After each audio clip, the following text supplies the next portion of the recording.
Hello, beautiful mystic mamas. This video is a follow-up video from my last Phoenix Priestess podcast, the 10th episode, where I start to talk about what saved my life. Obviously it's not one thing, but now looking back at my childhood upbringing, at my traumas, at all of the things that I have had to work with in these last decades. And then in the last decade, having my spiritual awakening season, my dark night of the soul, my shadow season, ecstatic awakenings, like all of that season, the activation of new soul gifts. One of the things that really no one talked about in my sphere, and maybe there were, and I just wasn't listening and ready to hear, and that's why I'm sharing with you all, because I really feel like for me, how everything started to land and feel embodied was through the practice of three things: of reverence, rituals, and routines. And making those three words or themes come together, weaving like a thread throughout not only my whole day, obviously, but like moment by moment and season within each day. So it started off, for example, after my dark night of the soul time, and after I started to hear and receive poems, when that season happened, was my body started to remember that I actually didn't want to do things as I was doing them before.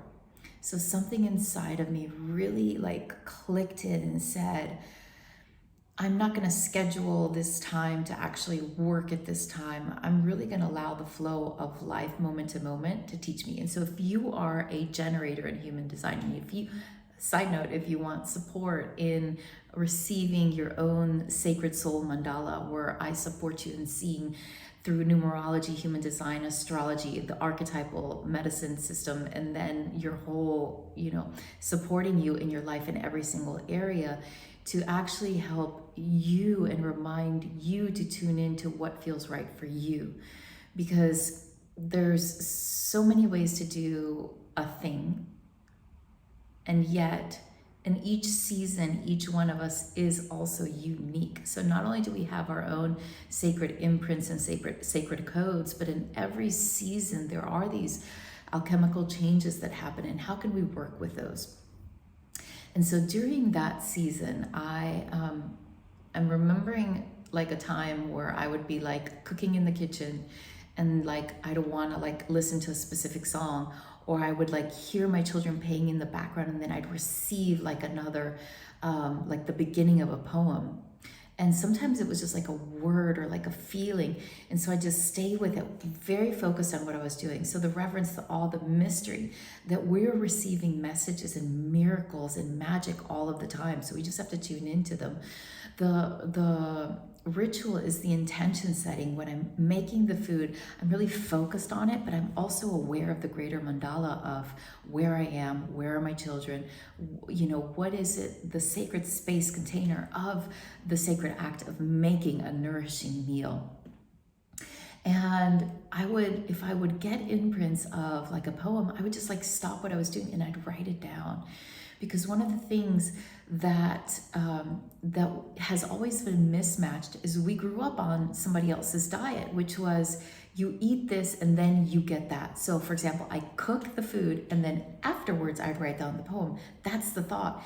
And the reframe is, I am spacious enough, I am spacious enough to be able to do both and weave them both, thread them both in a way that feels best for me. And it doesn't mean that I can't then schedule at another moment during that day or the next day, a chunk of time to actually create work. That doesn't mean that.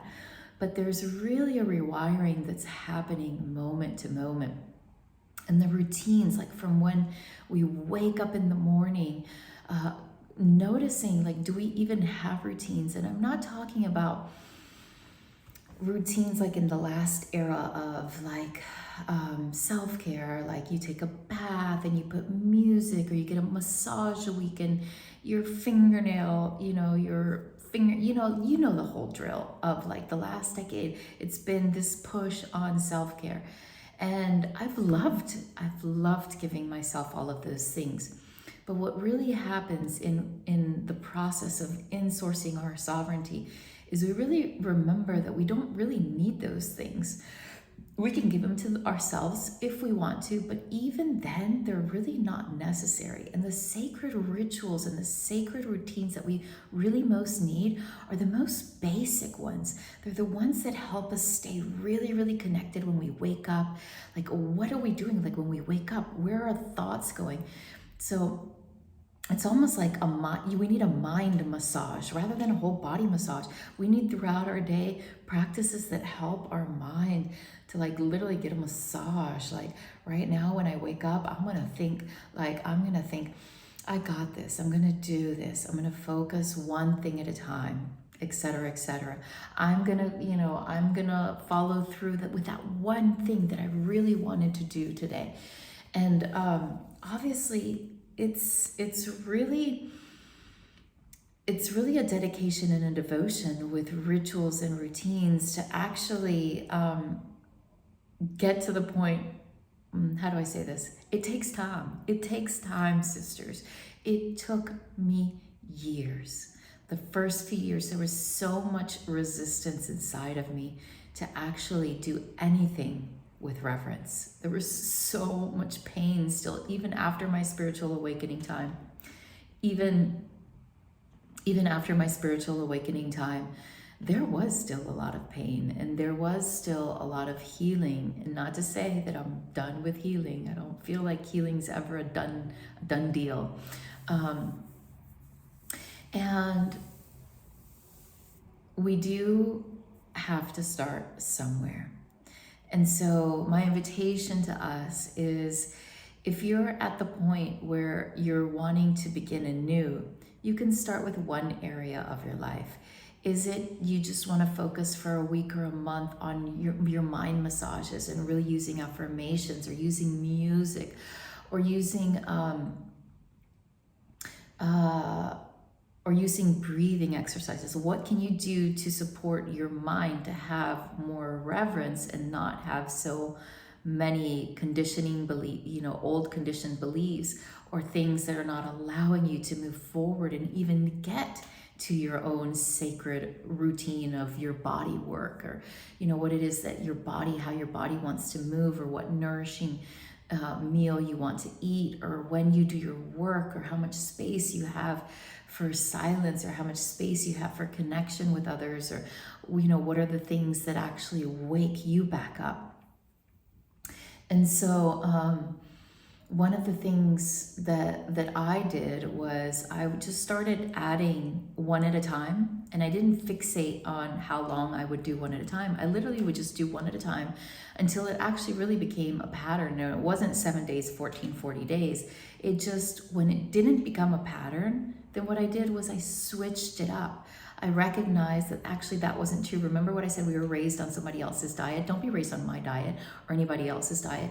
Today and age, there are so many videos of people doing their beautiful routines, and we have to really tune into throughout the day. Those are not going to be our routines. If we're doing somebody else's routines, literally, again, you're going to be raising yourself on somebody else's diet. And actually, it's about drinking up your own vitality vitamin. It's about recognizing what vitality vitamin actually is the perfect one for you, and it's never going to be the same for another person. And so as soon as that next routine actually kind of locks in, then you add a new one, or you just play and hear and ask and pray about it. Like, actually, like I haven't been exercising, or I have no time to actually work on that thing that I'm really ready to birth. And so what I really started to notice was, as I really made that my practice, rather than more healing work, more self-care work, more paying people to be my coaches, when I noticed that I actually grew that intimacy with myself, it was as if I was literally paying myself and filling myself up with what really gave me abundance, gave me joy. And so I invite you just to recognize where you are, to have compassion and just to have love. And even if you're like super far along the line and you're actually ready to birth that book or actually launch your new work, and you are feeling like there's some routines that you need to revamp, then listen. For example, that actually happened to me. A couple of weeks ago. I heard I needed to stop drinking caffeine, and I could feel my energy, and I could feel my addiction to caffeine. And I could feel like at night I wasn't sleeping as deeply. And so it took me a couple of days to like really say, okay, I'll let it go. And then my digestion was off, and I was working on something. And so my self-care really became, in those 2 last weeks, of just honoring what practices, what rituals, what routines. Instead of like doing a lot of weights on the beach, then I did more walking and stretching. And so remembering that it's really not about filling out your Excel worksheet in a specific way. It's really about recognizing what experiences truly give you ecstasy. Like, that is it. Oh, a little bird almost literally came in. Exactly. That is it. So if you are desiring, needing a mentor, a coach to support you in creating the most beautiful routines and rituals that will support you in this new year. Like, how are you in March? Are you feeling like you're actually in alignment with those things that you're wanting to create in your life? And if you're not, it's okay. And I'm here to support you. You have support. You're not alone in this.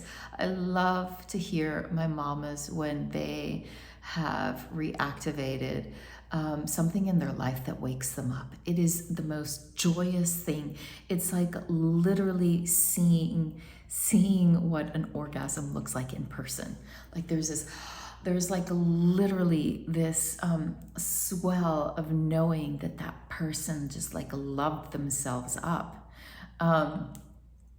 And one PS side note is, we're really in a time where our attention,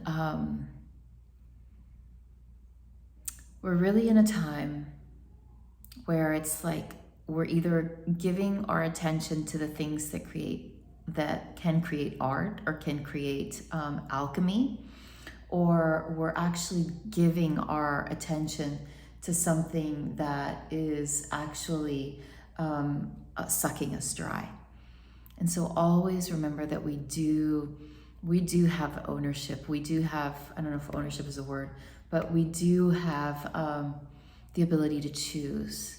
Hey, I don't want to be listening and reading and seeing all of these things online. Hey, I don't want to be hearing from etc. person this again and again and again and again, like this thing that they keep hashing out with you, or a beloved, even your partner, that keeps on bringing you something that they haven't been able to heal, and you've tried to support them. So with even your children. So again, we're really in a time where we're being asked to like a woven thread, imagine like a shawl of like everything that I give to myself through the moment that I wake up to the time that I go to sleep, is really in reverence to this beautiful life that is mine, that is yours, that is ours. And what are we doing to actually create more beauty, more joy, more wisdom, more connection, more vitality, more peace, etc., etc. Like giving your own special codes and soul gifts. What are the things that you were here to actually be giving in service to others, and obviously in satiation for yourself. So when you are in alignment with your soul gifts, it's almost like you continue to feel satiated by being in service to others through your soul gifts, regardless of what it is that you're actually doing and how you're doing and how you're sharing it. So beauties, if you need support, in my private one-on-one soul speak session, I really help my mamas create, and I'm starting to call it like the retreat, because what I've recognized is people always ask me, like, how did you do it? How do you do it? And what I noticed was, for actually many, many years, I would go on retreats. I would go to healers, I would go on retreats, I would go away. And in the episode number 10, I believe, or number 9, I speak about me and escaping and leaving, and you'll hear about that part. But what started to happen when I started to create those rituals and routines in my day, in my home, in my body, I started to recognize that I didn't need to escape anymore. I didn't need to keep adding all of these extra things externally. So if you are wanting to actually live as if you're on a retreat daily, every day of your life, then I am here to support you. Let me know and we can chat to see if this offering is a fit for you. And as well as we could do continuous work, and or you can join Mamamorphosis, which is a whole, it is a whole sacred transformational portal that literally just transforms you from the inside out. So have a beautiful, blessed day. Drop in the comments if you have any routines that you, or rituals, or mind massages, or soul affirmations, or anything that you have been doing lately that that is a beautiful ritual routine. I'd love to hear it. And if you have one that you actually want to add and that you actually want to do, and you just want to write it in the comment box in order to share in community and to be seen and to be celebrated. I love when my mama festers are naming what they're adding in their lives and what they're committed to and what they're devoted to.